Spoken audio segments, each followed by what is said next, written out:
Ma femme m'a envoyé un texto, je pars en Europe. Tu restes à la maison avec l'enfant. Ne discute pas. Puis elle m'a laissé seule avec notre enfant d'1 an pendant 1 mois. Quand elle est revenue, elle n'avait aucune idée de ce qui l'attendait. Salut, Reddit. Donc, ma femme m'a abandonné, moi et notre bébé, pour un voyage d'1 mois en Europe qu'elle planifiait en secret depuis avant même la naissance de notre fille. Moi, 46 ans, homme, j'ai rencontré ma femme, Célia, 35 ans, femme, dans un restaurant à Broadripple il y a 8 ans. Elle avait 27 ans, travaillait dans un bureau en ville, riant avec ses amis. J'avais 38 ans, je venais d'obtenir le poste de superviseur à l'usine, et je prenais un morceau avec les mecs après une longue semaine.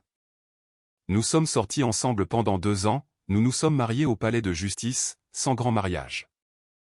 Elle voulait économiser pour une maison.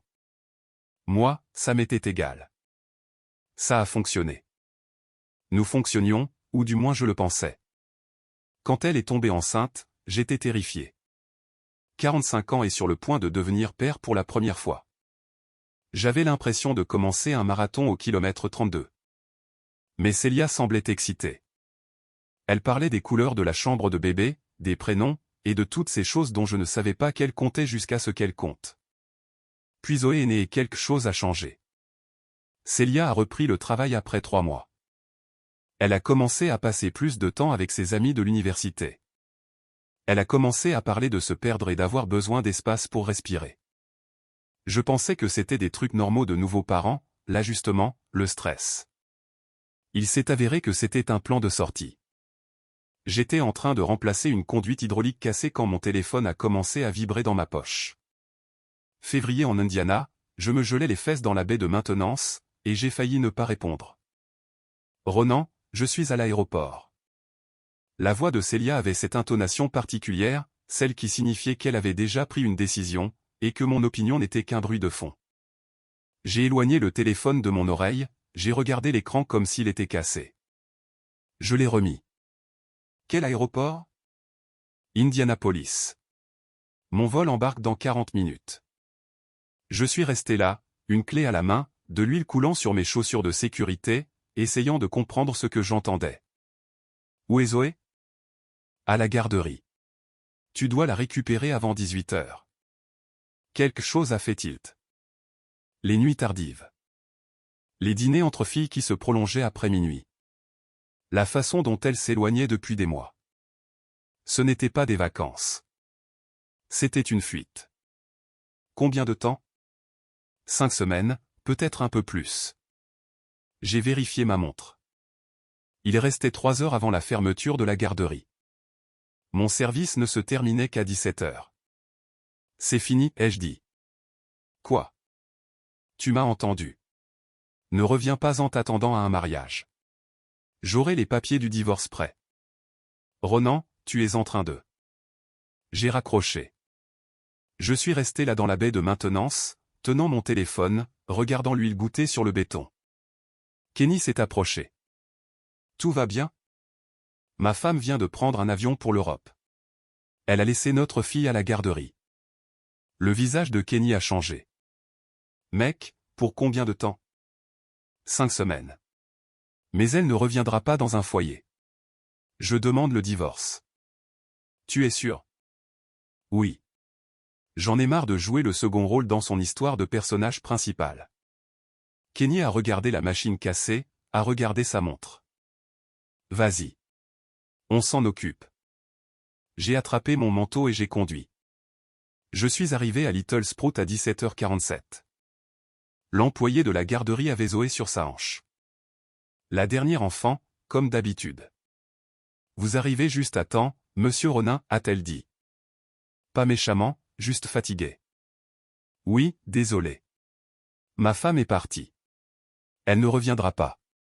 Ce n'est plus que nous deux maintenant. Son visage a changé. Le regard que les femmes ont quand elles savent exactement ce qui s'est passé. Je suis désolé. Ne le soyez pas. Je ne le suis pas. J'ai calé Zoé sur ma hanche. Je serai peut-être parfois en retard le temps que je m'organise. Nous trouverons une solution avec vous. J'ai porté Zoé jusqu'au camion. Elle babillait des choses insensées, heureuse juste de me voir. Elle ne savait pas que sa mère venait de se tirer sans dire au revoir. Mon téléphone a vibré avant même que je sorte du parking. Célia. Une photo du terminal de l'aéroport. Sa main tenant une tasse de café, avec des ongles parfaits. Légende, enfin libre. J'ai fait une capture d'écran. Le dossier de preuve a commencé juste là. J'ai posé le téléphone face contre table et j'ai conduit jusqu'à la maison. L'appartement semblait différent quand nous sommes entrés. Plus calme, comme si l'air s'était purifié. J'ai mis Zoé dans son parc et je me suis tenu dans la cuisine, faisant une liste de contrôle mental. Avocat, papier de garde, compte bancaire. Ce n'était pas ma première expérience. J'avais vu assez de mecs au travail se faire détruire dans des divorces parce qu'ils avaient attendu trop longtemps. Pas moi. Mon téléphone a de nouveau vibré. Une photo. Célia et 3 autres femmes à la porte d'embarquement, toutes tenant des cartes d'embarquement comme des billets de loterie. Pas de message cette fois, juste la photo. J'ai regardé Zoé. Elle mâchouillait un animal en peluche, me regardant avec ses grands yeux confiants. Là, debout dans ma cuisine à 18h30 un mardi, j'ai pris une série de décisions. Premièrement, j'ai ouvert mon téléphone et désactivé les notifications de ses messages. Je ne l'ai pas bloqué. J'avais besoin de voir ce qu'elle disait. Pour les preuves. Deuxièmement, j'ai ouvert un nouveau contact. Quelqu'un à qui je n'avais pas parlé depuis plus d'1 an. Evelyne, la cousine de Célia. Celle que Célia ne pouvait pas supporter parce qu'Evelyne ramenait tout à elle et ne savait jamais quand se taire. Traduction, Evelyne confrontait Célia sur ses absurdités et Célia détestait ça. J'ai tapé, salut, c'est une bouteille à la mer, mais j'ai besoin d'aide. Célia vient de partir pour l'Europe sans prévenir, je demande le divorce. Ou, je suis seule avec Zoé pour 5 semaines. Sais-tu quelque chose sur les bébés, par hasard? Je l'ai envoyé avant de pouvoir douter. 3 minutes plus tard, mon téléphone a sonné. Numéro inconnu. Ronan, c'est Evelyne. Salut, qu'est-ce que tu veux dire par elle est partie? Alors, je lui ai tout raconté. L'appel, l'aéroport, la décision de divorcer. Evelyne est restée silencieuse une seconde. Puis, Dieu merci, tu ne te laisses pas faire. Ce n'est pas mon style. Bien. Où es-tu en ce moment? À la maison. J'essaie de savoir quoi donner à manger à Zoé. Ne bouge pas. J'arrive. Evelyne, tu n'es pas obligée. Tais-toi. Je suis déjà dans ma voiture. Elle a raccroché. 20 minutes plus tard, on a frappé à ma porte. Evelyne était exactement comme dans mes souvenirs. Début de la trentaine, cheveux blonds en queue de cheval, en blouse d'infirmière car elle travaillait aux urgences et venait probablement de finir son service. Elle est entrée, a vu Zoé, et tout son visage a changé. Oh mon Dieu, elle est immense. Evelyne a pris Zoé dans ses bras comme si de rien n'était. Salut, ma puce. Tu te souviens de cousine Evelyne? Probablement pas. Ta mère s'en est assurée. Zoé l'a fixé, puis a souri. Tu vois. Evelyne m'a regardé. Les enfants savent qui est vraiment là pour eux. Elle a reposé Zoé et a regardé l'appartement. Bon, commençons par le commencement. Quand a-t-elle mangé pour la dernière fois? La garderie lui a donné à déjeuner. Ronan, c'était il y a 6 heures, non? Oui, j'allais. Evelyne a levé une main. Arrête. Je ne te juge pas. Tu viens de te faire prendre en embuscade. Mais nous devons la nourrir et établir un planning, sinon tu vas devenir fou. Elle a ouvert le frigo, a froncé les sourcils, a ouvert les placards, a froncé les sourcils encore plus fort. Tu n'as rien. Il y a des petits pots qui datent de l'administration Bush. Evelyne a sorti son téléphone. Je commande des courses. Tu me rembourseras. Pendant les 2 heures qui ont suivi, Evelyne m'a appris des choses que j'aurais déjà dû savoir. Comment vraiment nourrir un tout petit? Quelle nourriture n'est pas horrible? Comment donner le bain sans inonder la salle de bain? Comment coucher Zoé sans une bataille de 3 heures? Elle a écrit une routine rapide sur un post-it et l'a collée sur le frigo. Manger. Bain. Livre. Dodo. Ne change rien à cet ordre. À 21h30, Zoé dormait et j'étais assis sur le canapé, l'impression d'avoir couru un marathon. Evelyne m'a tendu une bouteille d'eau. Tu vas avoir besoin de rester hydraté. Merci. Bon, je vais passer 2 fois par semaine, les mardis et jeudis après mon service, mais tu dois aussi te débrouiller tout seul. Je ne suis pas ton soutien permanent. Je sais. Bien, parce que je fais ça pour Zoé. Elle a attrapé son sac. Et parce que je suis contente que tu vois enfin Célia pour ce qu'elle est. Ouais, il était temps. Elle s'est arrêtée à la porte. Tu demandes vraiment le divorce? J'ai déjà une consultation avec un avocat prévue pour vendredi. Evelyne a souri. Bien. Ne la laisse pas te manipuler quand elle reviendra. Ce n'est pas prévu. Elle est partie. J'ai verrouillé la porte derrière elle et je me suis assis dans l'appartement silencieux. Pour la première fois de la journée, j'ai eu l'impression d'être vraiment en contrôle. Les 2 premières semaines ont été floues. Zoé se réveillait toutes les nuits, parfois 2 fois, parfois 4 fois. J'ai appris à fonctionner avec 4 heures de sommeil, à cuire des œufs d'une seule main, à changer des couches en moins d'1 minute. La routine était militaire. Debout à 6 heures, Zoé nourrie et habillée à 7 heures. Dépôt à la garderie à 7h30. Travail jusqu'à 17 heures. Récupération, dîner, bain, bataille du coucher, effondrement à 22 heures. Répété. Mais je ne faisais pas que survivre. Je documentais. Après la première récupération tardive, l'employé de la garderie m'a jeté un regard. Pas méchant, juste entendu. Vous faites vraiment ça tout seul. Pour l'instant. Je ne serai pas seul pour toujours. Juste célibataire en permanence. Elle a presque souri. Tant mieux pour vous. Cette nuit-là, j'ai acheté un carnet à spirale bon marché chez Dollar Général, j'ai commencé à noter des choses, les dates, les heures, chaque dépense, chaque message que Célia envoyait.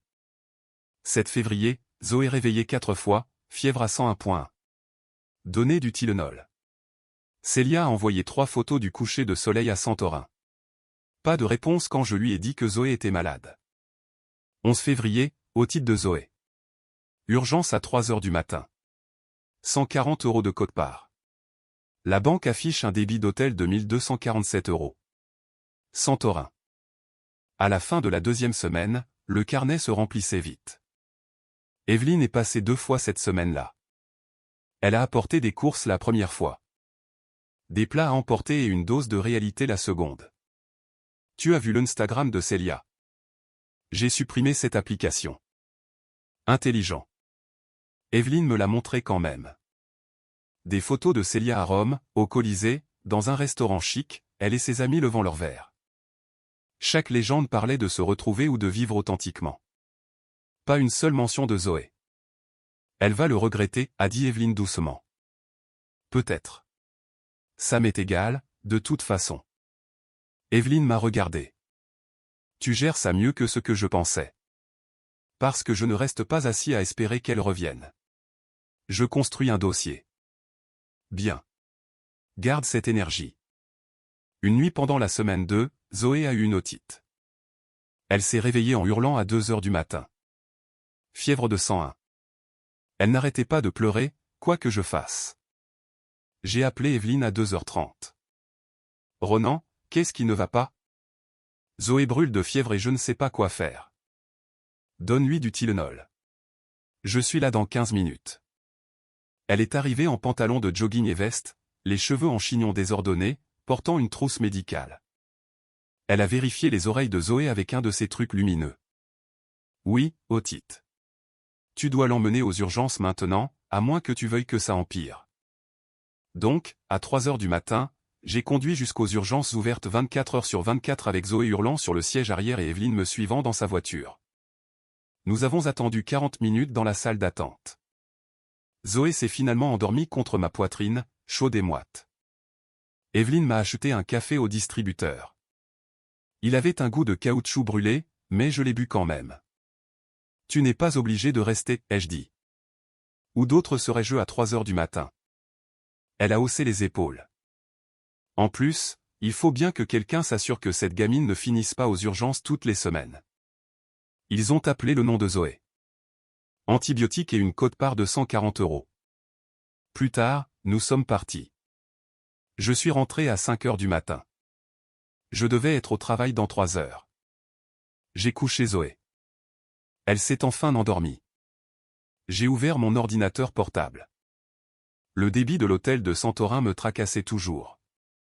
J'ai ouvert notre email partagé et j'ai tapé « confirmation de vol » dans la barre de recherche. La boîte de réception a pratiquement avoué. 15 septembre, confirmation de vol, réservation d'hôtel, un itinéraire complet de 35 jours, du début à la fin. Septembre. Zoé était née en janvier. Célia avait réservé ce voyage alors qu'elle était enceinte. Elle avait tout planifié, sans jamais le mentionner jusqu'à ce qu'elle soit à l'aéroport avec ses valises faites. J'ai fait des captures d'écran de tout. Je les ai envoyées à l'email de mon avocat avec pour objet, preuve supplémentaire. Puis j'ai ouvert mon carnet. Jour 11. Otite de Zoé. Urgence à 3 heures du matin. 140 € de quote-part. Evelyne a aidé. Célia toujours aucun contact concernant la santé de Zoé. La banque affiche un débit d'hôtel de 1247 €. Santorin. Trouvez les confirmations de vol dans l'email. Elle a réservé ce voyage en septembre alors qu'elle était enceinte. Elle a toujours eu l'intention de partir. J'ai fermé le carnet et j'ai fixé le plafond. La meilleure décision que j'ai jamais prise a été de lui dire que c'était fini lors de cet appel. Aucune hésitation, aucun doute, juste fini. La 3e semaine a commencé par un appel que je n'attendais pas. Mon téléphone a sonné à 19h30. Célia. J'avais arrêté de répondre à ces appels il y a 2 semaines. Je les laissais aller sur la messagerie vocale. Mais ce soir-là, Zoé dormait et je me sentais généreux. À des fins de documentation. Allô, Ronan. Salut. Sa voix était différente, plus douce, presque hésitante. Vous me manquez. Zoé dort. Oh. Pause. Comment va-t-elle? Bien. Otite la semaine dernière. Les antibiotiques ont fait effet.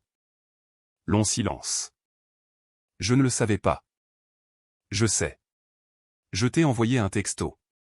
Tu étais trop occupé à poster des photos de coucher de soleil pour répondre. Ce n'est pas juste. De quoi as-tu besoin, Célia? Sa voix s'est tendue. J'ai besoin que tu arrêtes d'être hostile. Tu me fais sentir coupable de prendre soin de moi. Je ne te fais rien sentir du tout. Je m'occupe de Zoé et je prépare les papiers du divorce. Silence. Puis, tu es sérieux à ce sujet? Très sérieux. Tu as fait ton choix à l'aéroport. J'ai fait le mien sur le parking. Ronan, nous pouvons surmonter ça. Non, nous ne pouvons pas. Tu as planifié ce voyage alors que tu étais enceinte et tu ne me l'as jamais dit. Ce n'est pas une mauvaise passe. C'est une stratégie. Comment as-tu? Elle s'est arrêtée. Tu as fouillé dans mon email? Notre email partagé? Celui que nous utilisons pour les factures? Oui. C'est une violation de la vie privée. Et abandonner ton enfant ne l'est pas? Je pouvais l'entendre respirer rapidement. En colère. Quand je rentrerai, nous parlerons de ça comme des adultes. Non. Quand tu rentreras, tu parleras à mon avocat. Je serai occupé avec Zoé. Tu ne peux pas sérieusement. Je dois y aller. Zoé est réveillée. Zoé dormait encore, mais Célia n'avait pas besoin de le savoir. J'ai raccroché, j'ai ouvert mon carnet et j'ai écrit « Jour 17 ». Célia a appelé, a essayé de me culpabiliser pour mon hostilité. Je lui ai dit que le divorce était en cours. Elle s'est mise sur la défensive quand j'ai découvert les preuves par email. L'appel a duré 3 minutes. J'ai fixé le téléphone, puis j'ai ouvert mon application bancaire. Le compte joint affichait un autre retrait de 420 € au distributeur. Rome, cette fois. C'était en plus des hôtels, des restaurants, du shopping. J'ai fait le calcul. Plus de 4200 € en 3 semaines. J'ai ouvert un nouvel onglet et j'ai créé un compte courant séparé. Individuel, à mon nom uniquement. Ça a pris 10 minutes. Puis j'ai appelé la ligne 24 heures de la banque et j'ai fait changer le virement automatique de mon salaire vers le nouveau compte, avec effet immédiat. Le compte joint couvrirait toujours les factures, le loyer, les charges, la garderie de Zoé. Je transférerais de l'argent pour ça, mais Célia n'obtiendrait pas un centime de plus de mon salaire pour des journées au spa et des visites touristiques. J'ai fait des captures d'écran de tout, le nouveau compte, les confirmations de virement, le solde du compte joint et chaque débit. J'ai tout ajouté à mon dossier de preuves. J'ai regardé Zoé, toujours endormie, ignorant que son père venait de couper les vivres à sa mère, et je n'ai ressenti que de la satisfaction. 3 jours plus tard, mon téléphone s'est allumé avec un message d'un numéro que je ne reconnaissais pas. Une photo. Célia et un type assis près l'un de l'autre à une table de restaurant, sa main sur sa cuisse, elle riant comme si elle n'avait aucun souci au monde. Puis un autre texto du même numéro. Je pensais que tu devrais savoir ce que ta femme fait vraiment en Grèce. Ashley. Ashley. Une des amies de Célia du voyage. Celle dont Célia se plaignait toujours d'être trop dramatique. J'imagine qu'elle avait une conscience, après tout. J'ai fixé la photo. J'ai senti ma mâchoire se serrer. Puis j'ai fait une capture d'écran. Je l'ai envoyée à mon avocat avec un email de 3 mots. Pièce à conviction des adultères. J'ai ouvert mon carnet. Jour 20. Reçu une photo d'Ashley, l'amie de Célia. Montre Célia avec un autre homme en Grèce. Contact intime transmis à l'avocat. J'ai posé le téléphone et j'ai regardé Zoé jouer par terre. Ta mère est un sacré numéro, ma petite. Zoé m'a lancé un bloc et a rigolé. Oui, nous allions très bien nous en sortir. Le travail a commencé à se dégrader vers le jour 22. Kenny m'a convoqué dans son bureau avec un avertissement jaune. Tu as été en retard 4 fois ce mois-ci. Parti en avance 2 fois. Tu as failli mettre ta main dans la presse à Courroie hier. Ça ne se reproduira plus. C'est ce que tu as dit la semaine dernière. Kenny s'est penché en arrière. Écoute, je comprends. Père célibataire, c'est dur. Mais j'ai 40 mecs sur ce plancher. Je ne demande pas d'exception. Juste de la compréhension pendant que je gère ce divorce. Le visage de Kenny a changé. Divorce? Je pensais qu'elle était juste en voyage. Elle était avec un autre homme. J'ai découvert ça il y a 3 jours. Mec. Oui. Donc, je mets tout en ordre légalement. Ça devrait se stabiliser dans quelques semaines. Kenny a regardé l'avertissement, puis m'a regardé. Tu as 2 semaines. Après ça, je ne pourrai plus te protéger. C'est juste. J'ai pris le papier, je suis sorti. Cette nuit-là, j'ai appelé Kyle. J'ai besoin de travail, des petits boulots, tout ce que tu as. J'ai une reconstruction de terrasse à Greenfield. Les week-ends, c'est payé au noir. Je prends. Je me suis présenté le samedi. J'ai gagné 200 € pour 6 heures de travail pendant que la femme de Kyle gardait Zoé. Célia a dépensé 800 € de plus ce même week-end. Le calcul n'était pas compliqué. Elle flambait de l'argent pendant que je construisais mon dossier. Parfait. Jour 25. Célia a appelé en FaceTime à 14 h un mercredi. J'ai répondu avec la caméra pointée sur Zoé. Salut, bébé. La voix de Célia est montée dans les aigus, chantonnante. Salut, Zoé. C'est maman. Zoé a regardé l'écran, a penché la tête comme si elle essayait de reconnaître une étrangère. Le visage de Célia était différent, plus doux, bronzé. Ses yeux étaient rouges, comme si elle avait pleuré. Zoé. Ma chérie. C'est maman. Tu te souviens de maman? Zoé a tendu la main vers le téléphone comme si c'était un jouet. J'ai vu la gorge de Célia bouger. Elle a cligné des yeux avec force. Elle a tellement grandi, a chuchoté Célia.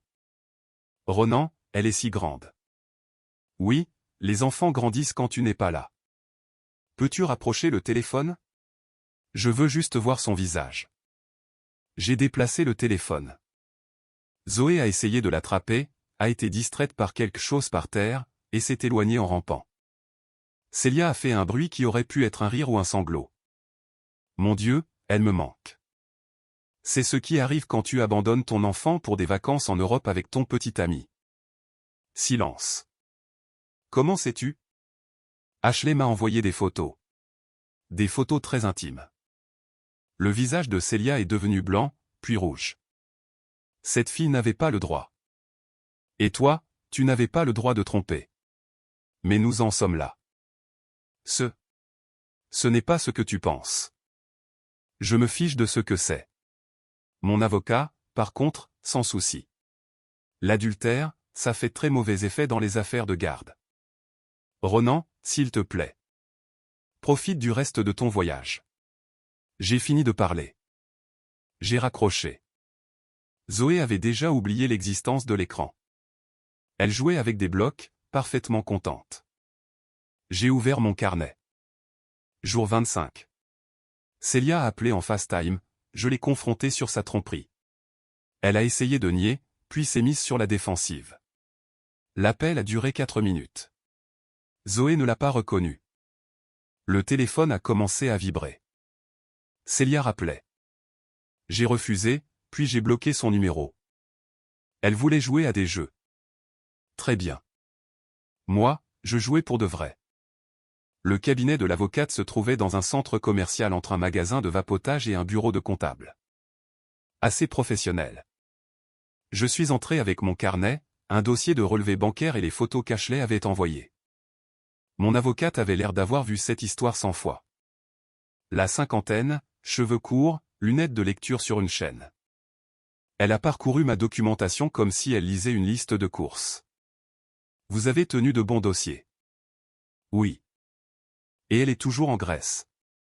Elle rentre dans 9 jours. Mon avocate a posé le carnet. Ronan, je peux demander la garde provisoire d'urgence dès maintenant. Le juge pourrait l'accorder avant même qu'elle n'atterrisse. Quelles sont mes chances avec ces preuves? Abandon, adultère, irresponsabilité financière pendant que vous mainteniez des soins stables. Elle a tapoté les photos. Plus que bonne, surtout avec la tromperie. L'Indiana n'est pas un état de divorce purement sans faute. Les juges se soucient encore de ces choses. Alors, déposez la demande. La provision est de 2500 €. J'ai sorti l'argent du travail de la terrasse de Kyle plus mon dernier salaire. Voilà. Elle a compté. Les papiers seront déposés d'ici lundi. L'audience aura probablement lieu mercredi ou jeudi. Elle va perdre la tête quand elle la prendra. Qu'elle la perde. Vous avez tout documenté. Elle a documenté ses vacances. Mon avocate a eu un sourire acéré. C'est le cas le plus facile que j'ai eu ce mois-ci. Je suis sorti avec l'impression d'avoir chargé une arme et de savoir exactement où viser. L'audience a été fixée au vendredi, 2 jours avant l'atterrissage du vol de Celia. J'ai porté ma seule chemise correcte. Mon avocate m'a rejoint devant la salle d'audience, l'air plus calme que jamais. Prêt? Oui. Souvenez-vous, répondez aux questions. Ne donnez pas d'informations volontairement. Laissez-moi m'occuper des aspects juridiques. Nous sommes entrés. La salle d'audience sentait le vieux bois et le stress. La juge était une femme d'une 60aine d'années. Lunettes de lecture. Aucune patience pour les bêtises. Monsieur Ronin, vous demandez la garde provisoire d'urgence de Zoé, 13 mois. C'est exact? Oui, votre honneur. Et votre femme est actuellement où? En Grèce. Son vol atterrit dimanche. Le sourcil de la juge s'est levé. Depuis combien de temps est-elle partie? 33 jours. Et vous étiez au courant de ce voyage? Je l'ai appris quand elle a appelé de l'aéroport. Elle m'a dit que je devais récupérer notre fille à la garderie dans 3 heures. Le visage de la juge s'est durci. Continuez. Mon avocate s'est levée. Votre honneur, Madame Ronin a abandonné sa famille pour des vacances européennes préplanifiées qu'elle a réservées alors qu'elle était enceinte. Monsieur Ronin a la documentation de 33 jours de parentalité solo, pendant que Madame Ronin a dépensé plus de 9000 € en dépenses personnelles et a eu une liaison extra-conjugale. Elle a remis mon carnet, les relevés bancaires, les photos qu'Ashley avait envoyées. La juge a tout parcouru.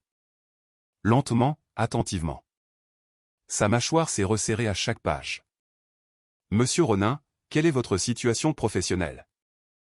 Superviseur de car dans une usine d'emballage. J'ai utilisé tous mes jours de maladie et j'ai reçu un avertissement pour des cars manqués, mais je gère. Qui s'est occupé de Zoé pendant que vous travailliez? La garderie pendant la journée. Je me suis occupé de tout le reste. Les nuits, les week-ends, les rendez-vous médicaux. Sa cousine Evelyne a aidé 2 fois par semaine. Votre femme vous a-t-elle contacté pendant cette période? 4 fois. 3 appels que j'ai ignorés à des fins de preuve. Un appel FaceTime où Zoé ne l'a pas reconnu. La juge a posé le dossier, a de nouveau regardé les photos. J'accorde la garde provisoire d'urgence à Monsieur Ronin. Effective immédiatement. Pleine garde. Et voilà, mon frère. Elle va perdre la tête quand elle l'apprendra. C'est l'idée. Tu as besoin d'aide pour changer les serrures? J'ai déjà appelé un serrurier. Je le rencontre dans 1 heure. Tu es un mec froid, Ronin. J'adore ça. J'ai raccroché et je suis rentré à la maison. Le serrurier est arrivé à 14 heures. Il m'a facturé 150 € pour remplacer le pêne dormant et refaire la serrure du bouton. Quand il a fini, je suis resté là, tenant 2 nouvelles clés, une pour moi, une de rechange pour Evelyne, aucune pour Célia. J'ai commencé à emballer ses affaires le samedi matin. Pas les jeter, juste les déplacer, en étant intelligent. Vêtements, chaussures, maquillage, toutes les choses décoratives qu'elle avait achetées et qui ne servaient à rien sauf à être belle pour Instagram. Ça m'a pris 4 heures. Quand j'ai fini, j'avais 6 boîtes empilées près de la porte, et l'appartement avait l'air différent, plus propre, moins encombré, plus comme un foyer pour un père et sa fille. Zoé me regardait depuis son parc. Dada. Ouais, ma petite. Papa fait le ménage. Elle m'a lancé son éléphant en peluche et Harry. Je l'ai ramassé et le lui ai renvoyé, et je me suis surpris à sourire. Ça allait être bien. Le dimanche après-midi était différent. J'avais nourri Zoé tôt, je lui avais mis des vêtements propres, j'avais l'ordonnance de garde sur la table de la cuisine dans un dossier avec des onglets jaunes marquant chaque page importante. Les boîtes des affaires de Célia étaient empilées près de la porte.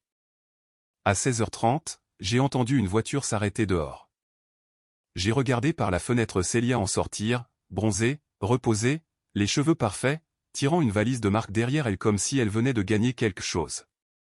Elle a monté les marches, a sorti sa clé, l'a insérée dans la serrure. Rien. Elle a réessayé. Son visage est passé de la confusion à la colère en environ 3 secondes. Puis elle m'a vu par la fenêtre. Ronan étouffé par la vitre. Pourquoi ma clé ne fonctionne-t-elle pas? Je me suis approché de la porte mais je ne l'ai pas ouverte. Parce que j'ai changé les serrures. Son visage est devenu vide. Quoi? Tu m'as entendu. Pourquoi diable changerais-tu les serrures? Lis ça. J'ai brandi le dossier pour qu'elle puisse voir le sceau du tribunal. Célia a plissé les yeux. Puis ses yeux se sont écarquillés. C'est. As-tu demandé la garde d'urgence? Accordé vendredi. Les papiers du divorce seront signifiés la semaine prochaine. Si tu veux entrer, tu dois prendre rendez-vous par l'intermédiaire de mon avocat. Sa bouche s'est ouverte. Tu plaisantes. Ai-je l'air de plaisanter? C'est ma fille. Alors tu aurais dû te comporter comme telle. Et tu n'aurais certainement pas dû être avec un type en Grèce pendant que je gérais des otites à 3 heures du matin. Le visage de Célia est devenu blanc. Comment as-tu? Ashley. J'imagine qu'elle s'est sentie coupable en te regardant détruire ta famille. La porte du voisin s'est entr'ouverte. Une femme du 3B regardait.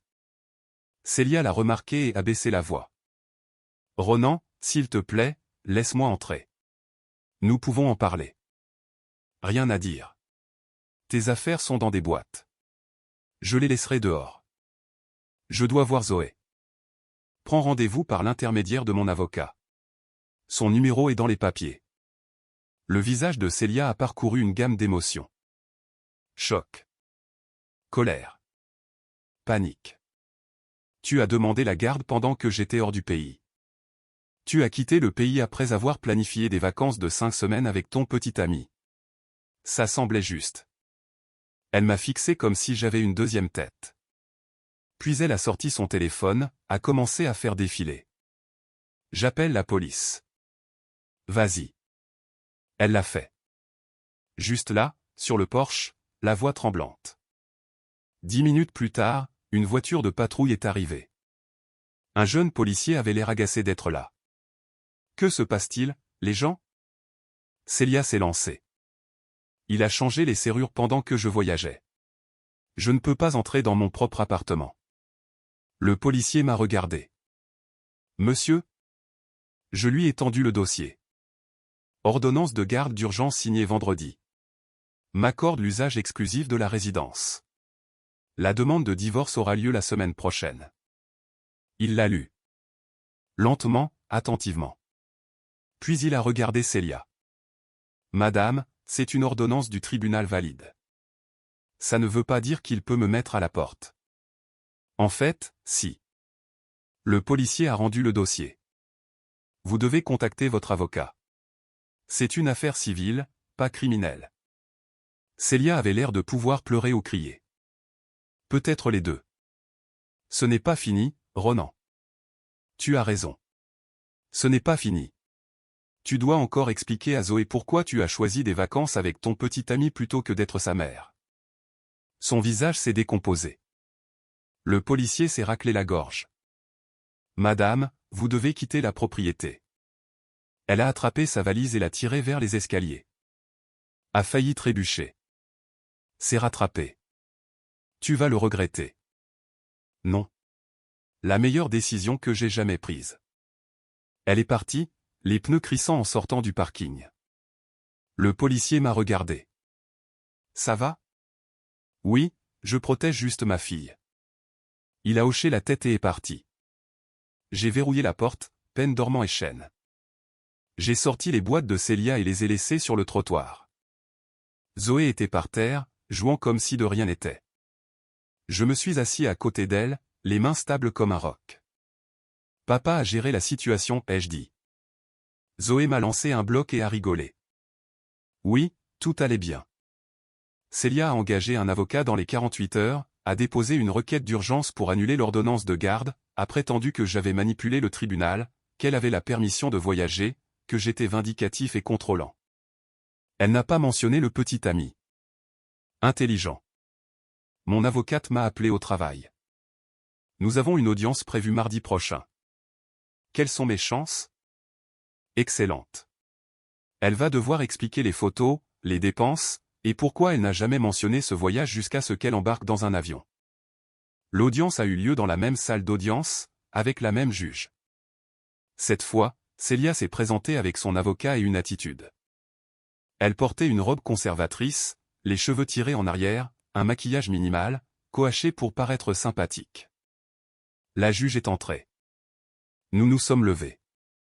Nous sommes ici pour la requête de Madame Ronin visant à annuler l'ordonnance de garde d'urgence. Vous pouvez procéder. Son avocat s'est levé. Doux, rodé. Votre honneur, ma cliente est une mère dévouée qui a pris une pause de santé mentale bien méritée. La décision du tribunal a été prise sans qu'elle ait la possibilité de se défendre. La décision du tribunal a été prise sur la base d'un abandon et d'un adultère documenté, a interrompu mon avocate. Madame Ronin a choisi de quitter le pays pendant 35 jours avec un contact minimal avec sa fille en bas âge. Elle a également eu une liaison extra-conjugale pendant ce voyage. Elle a remis les photos qu'Ashley avait envoyées. Le silence s'est fait dans la salle. La juge les a étudiées, puis a regardé Célia. Madame Ronin, ces photos sont-elles exactes? Le visage de Célia est devenu rouge. Votre honneur, c'était. Je traversais une période difficile. Ces photos sont-elles exactes? Oui, mais... Et quand avez-vous informé votre mari de ce voyage? Célia s'est agitée sur son siège. Le matin de mon départ. De l'aéroport? Oui, votre honneur. La juge a pris une note. Son visage aurait pu être taillé dans la pierre. Continuez. Son avocat a essayé tous les angles. Santé mentale, récupération postpartum, l'importance de prendre soin de soi. Mon avocate l'a laissé parler. Puis elle s'est levée. Votre honneur, j'aimerais soumettre des preuves supplémentaires. Elle a remis mon carnet, les relevés bancaires, les relevés téléphoniques montrant que Célia avait appelé exactement 4 fois en 5 semaines. Madame Ronin a dépensé plus de 9 000 € en dépenses personnelles, tandis que Monsieur Ronin a épuisé ses jours de maladie, a reçu un avertissement au travail, a payé tous les soins médicaux de sa poche et a maintenu des soins constants et stables pour leur fille. La juge a lu mon carnet de bout en bout. Quand elle a relevé la tête, son expression disait tout. La requête est rejetée. La garde temporaire est maintenue. Madame Ronin peut demander des visites supervisées. Ce tribunal se réunira de nouveau pour la détermination de la garde définitive dans 6 mois. Le visage de Célia s'est effondré. Mon avocate s'est penchée vers moi. Tu as gagné. Oui, je sais. Nous sommes sortis dans l'air frais du début du printemps. Célia se tenait au bas des marches du palais de justice, les bras enroulés autour d'elle. Son avocat lui parlait. Elle n'écoutait pas. J'ai marché devant elle en direction du parking. Ronan. Je me suis arrêté, sans me retourner. Je ne pensais pas que tu me ferais vraiment ça. Je me suis retourné, la regardant comme une étrangère. Parce qu'elle en était une. Faire quoi? Instrumentaliser les tribunaux. Me punir pour avoir essayé de prendre soin de ma santé mentale. Elle a secoué la tête. Je t'ai défendu auprès de mes amis. Ils m'ont dit que tu utiliserais Zoé contre moi et j'ai dit, non, Ronan n'est pas comme ça. Je n'ai pas utilisé Zoé. Je l'ai protégée de quelqu'un qui prévoyait de l'abandonner avant même sa naissance. 5 semaines.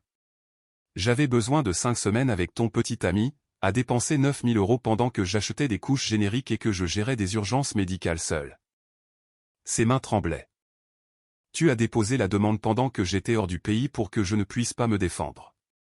Tu as changé les serrures. Tu m'as fait passer pour un monstre. Non, tu as fait ça toute seule. Je l'ai juste documenté. Tu aurais pu me soutenir. Te soutenir? J'ai ri froidement. Tu m'as appelé de l'aéroport et tu m'as dit de me débrouiller. Ce n'est pas demander du soutien. C'est de l'abandon. Le visage de Célia s'est tordu. Je n'arrive pas à croire que tu sois devenu ça. Je ne suis devenu rien du tout. J'ai juste arrêté d'être ton plan de secours. Je me suis dirigé vers mon camion. Elle est restée sur ses marches, croyant toujours qu'elle n'avait rien fait de mal. Ça n'avait pas d'importance. J'avais Zoé. J'avais la garde. J'avais les preuves. Et elle avait exactement ce qu'elle avait demandé, la liberté. Zoé a eu 19 mois. Nous avons fait une fête à l'appartement.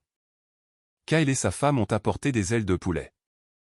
Evelyne est passée entre deux services avec un animal en peluche plus grand que Zoé. Kenny du travail est venu avec une caisse de soda et une blague sur le fait que je reprenais enfin ma vie en main. Quelques autres gars de l'usine. La voisine du 3B a même apporté des biscuits. Et Hazel était là. Hazel, l'infirmière des urgences qui avait couvert le service d'Evelyne une nuit où Zoé avait de nouveau eu de la fièvre. Brune, un sens de l'humour aiguisé. Elle ne tolérait pas mes bêtises. Nous sortions ensemble depuis exactement 4 semaines, et je n'essayais pas de précipiter les choses. Elle était dans la cuisine en train de couper le gâteau quand Zoé a marché vers elle et a attrapé sa jambe. Oh, a exigé Zoé. Hazel l'a soulevée comme si de rien n'était. C'est toi la reine de la fête. Tu as tout ce que tu veux aujourd'hui.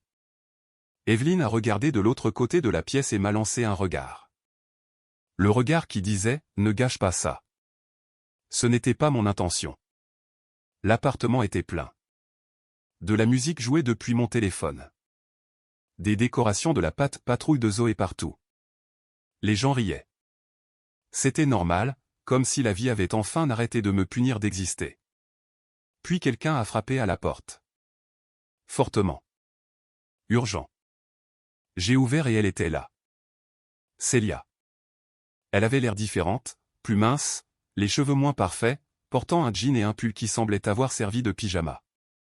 Du mascara avait coulé sous ses yeux, comme si elle avait pleuré. Ronan, salut. Je me suis tenu dans l'embrasure de la porte, sans bouger. Qu'est-ce que tu fais ici? J'ai entendu que c'était l'anniversaire de Zoé. Je voulais la voir. Ta visite est mardi. Nous ne sommes pas mardi. Je sais, mais... Elle a regardé par-dessus mon épaule dans l'appartement, a vu les gens, le gâteau, Zoé sur la hanche de Hazel. Son visage a changé. Qui est-ce? Ce ne sont pas tes affaires. La voix de Célia est devenue plus forte. Tu laisses une femme quelconque tenir ma fille.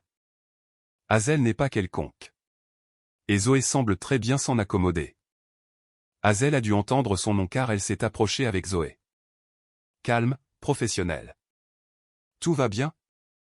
Les yeux de Célia se sont écarquillés. Tu me remplaces déjà? Te remplacer? J'ai ri froidement. Tu t'es remplacé toi-même quand tu es monté dans cet avion. Hazel est juste quelqu'un qui est réellement présente. Le visage de Célia s'est décomposé. Ronan, s'il te plaît. Pouvons-nous parler juste une minute? Non. S'il te plaît. Je dois m'expliquer. Tu as eu 5 semaines pour t'expliquer et 6 mois d'audience au tribunal. J'ai fini d'écouter. J'ai fait une erreur. D'accord.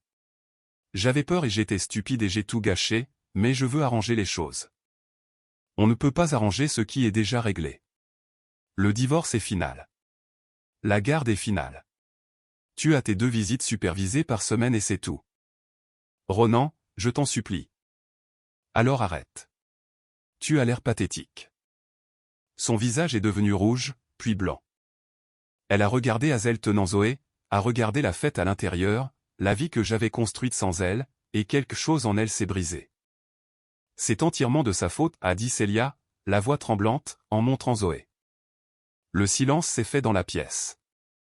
Pardon, ai-je dit.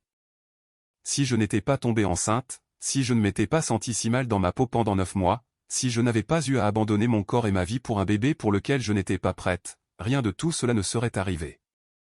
Le visage de Hazel s'est durci. Elle a tourné Zoé, la protégeant. Je me suis avancée, la voix basse, contrôlée. Répète ça. Célia pleurait maintenant. En pleine crise. J'avais 27 ans quand je t'ai rencontré. J'avais des projets. J'avais une vie. Puis je suis tombée enceinte et tout a changé et je me suis sentie piégée et laide et j'avais besoin de me sentir à nouveau moi-même. Alors tu as abandonné ton enfant et tu es parti avec un type en Grèce. J'avais besoin de me souvenir de qui j'étais avant de devenir mère. Tu veux blâmer quelqu'un pour tes choix? Blâme-toi toi-même. N'ose pas rejeter ça sur Zoé. Elle a tout gâché. La voix de Célia s'est brisée. Déplore-les maintenant. Le maquillage qui coule. Si elle n'était pas née, nous serions encore heureux. J'ai attrapé la porte. Sors d'ici. Ronan. S'il te plaît. Je ne le pensais pas. Si, tu le pensais. Et maintenant tout le monde ici sait exactement qui tu es. Je l'ai regardé droit dans les yeux. Tu blâmes un bébé pour tes propres échecs. C'est le genre de mère que tu es. Célia a tendu la main vers moi. J'ai reculé. Ne viens plus jamais chez moi sans y être invité. N'appelle pas. N'envoie pas de texto. Tu as tes visites supervisées et c'est tout. C'est fini. S'il te plaît. Kyle, fais-la sortir d'ici. Kyle est apparu derrière moi. Un grand gaillard, les bras croisés. Tu l'as entendu. Il est temps de partir. Célia a regardé autour d'elle. Les gens qui observaient, Hazel tenant Zoé. La vie qu'elle avait jetée. Elle a reculé vers les escaliers, trébuchant.